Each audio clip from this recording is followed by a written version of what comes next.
Hi everyone, and welcome back to That's Mental.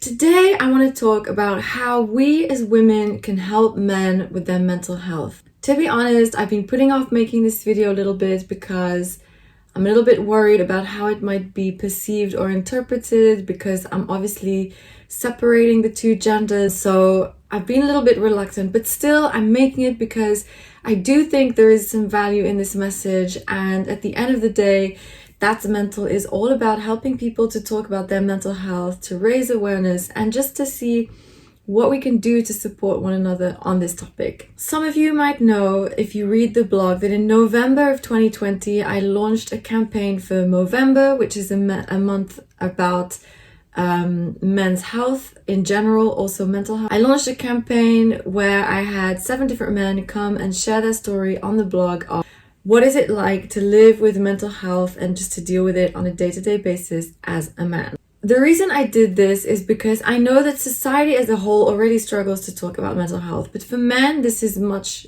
more difficult, I would say, from what I've read, from what I've heard, from what I've experienced. And so I really wanted to be able to show men that it's okay to have mental health.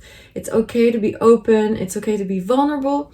I wanted them to see through these 7 men that I reached out to, that it's absolutely possible to be a man, to be vulnerable, to be open about your mental health issues, and to still live a fulfilling life and to not be judged by society. And I'm really glad to say that today things have progressed a lot to the point where we are talking about our mental health more as a whole, as a society, and I'm seeing increasingly more men opening up about this. However, the problem that I see and that we're still facing in our society is that men often grow up with this image about what it means to be a man.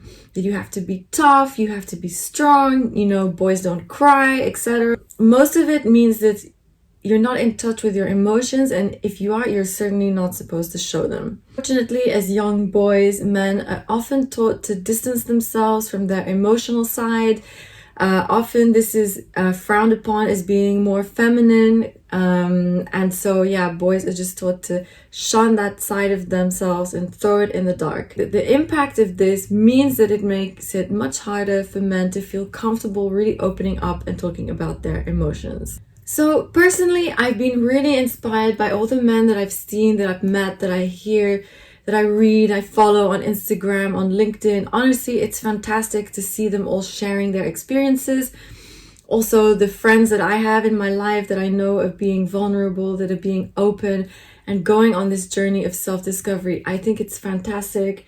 It's so inspiring. With that being said, I came to realize that we as women also have a lot to offer men when it comes to mental health. Why am I saying this, and why am I making this distinction? First, I just want to preface this by saying I know that I'm only speaking on the binary right now in terms of gender. At this point, I'm not going to cover non-binary or transgender because I really think that in those cases, there's a lot of other mental health challenges that probably arise. Also know that I am making some generalizations about gender in this video.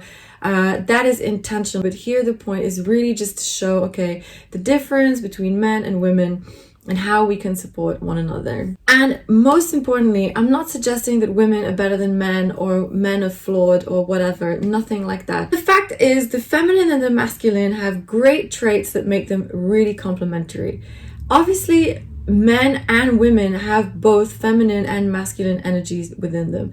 However, it seems that women are more naturally in their feminine and men are more naturally in their masculine. I have seen a lot of groups about men helping men when it comes to their mental health. Like I said, I think this is great. The more groups that are out there raising awareness and breaking down the barriers and helping men open up, the better. But it's still men with men. And this is where I really want to emphasize this idea of the feminine and masculine energies and how we as women can also help men. The men helping men aspect is great because, it gives you an example, a role model. And so it means that you can feel less shy or afraid or uncomfortable because you see other men doing the same thing. However, as women, our energy and our way of being, the feminine energy, is very much grounded in nurturing, in intuition, and empathy. This is really associated with the feminine. And that aspect of us is very much connected to creation, intuition, community, feeling, and collaboration. And by contrast, the masculine energy is much more associated with courage, with strength, with leadership, and with protection and solutions, actually. Now, both of these energies, as you can hear, are great. They both bring great things to the table, and we need both in our lives. And we also do use both energies interchangeably. And what I'm most interested about when it comes to this concept of the feminine energy, what we carry as women, is the element of nurturing, intuition, and empathy. And this is where I think we have a lot to bring to the table when it comes to helping men with their mental health. Like I described in the beginning, men can find it difficult to open up and talk about their feelings. And if they're not used to it, imagine two people sitting opposite each other trying to have a conversation about something they're not used to doing. It makes it difficult. It's not to say that you won't be able to, it just means that both people are going to be struggling and no one has a way in that they've learned that they can help show the other. It's been shown that they tend to have or build fewer support networks than women do. As women, we're still very much around this idea of sisterhood, and then again with everything around the menstruation and pregnancy, we have this just natural sisterhood or support group that we create with one another because we have to talk about these things and learn. Whereas with men, from what I've heard and learned, is that it's way more uncommon for them to discuss these things, although they could and they would have a lot to talk about. So, right. Now we come back again to this concept of women, this of being nurturing and of having that community feeling as well. And that's what I find really interesting. And this is what I think we can use to really support the men in our lives as they, decide that they want to open up. Maybe they want to talk about something, they don't know how.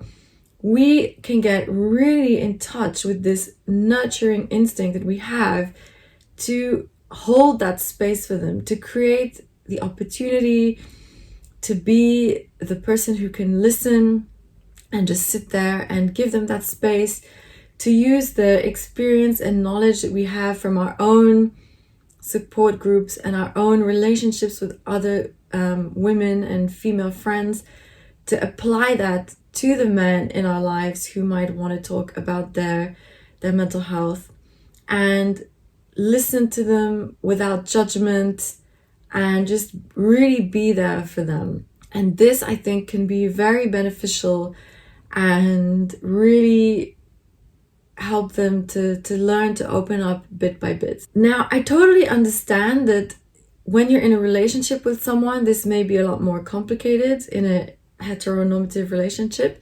So I'm not necessarily suggesting that women could fix all problems for men. I think we still need men supporting men, women supporting women, and then we need these groups that cut across the two. Obviously, understanding that if you're in a romantic relationship with someone, there might be other layers to that which make it more difficult for you to hold that space, or in the contrary, might make it more difficult for them to open up to you.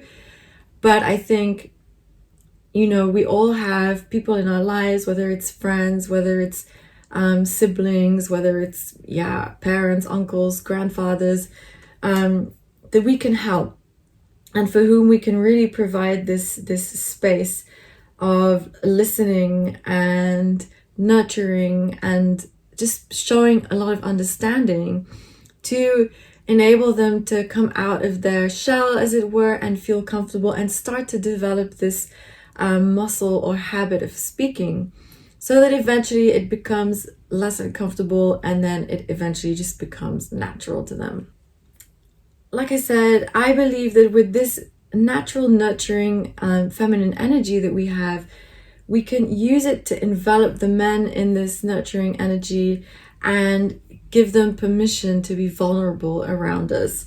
We can help them by tuning into our instincts and really listening to what they're saying to us, even if they're not speaking. You know, I think this piece of intuition with women is also really strong, and sometimes just taking the time to slow down and really observe, okay, what is this person in your life experiencing, going through? What are you sensing from them?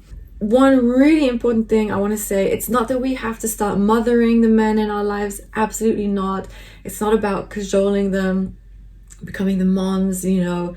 No, it's about just supporting them. I honestly believe that this can really help some men who are suffering in silence or don't know where to start, you know, by slowly helping them to peel back the layers and just be that supportive person. I just really believe that as women, as people who are more in our feminine, we can help them along on their journey, and together we can continue to grow and support each other in our mental health. So that's it for today. Let me know what you thought. If you agree or disagree, it's always good to have a good debate, and I'll see you soon.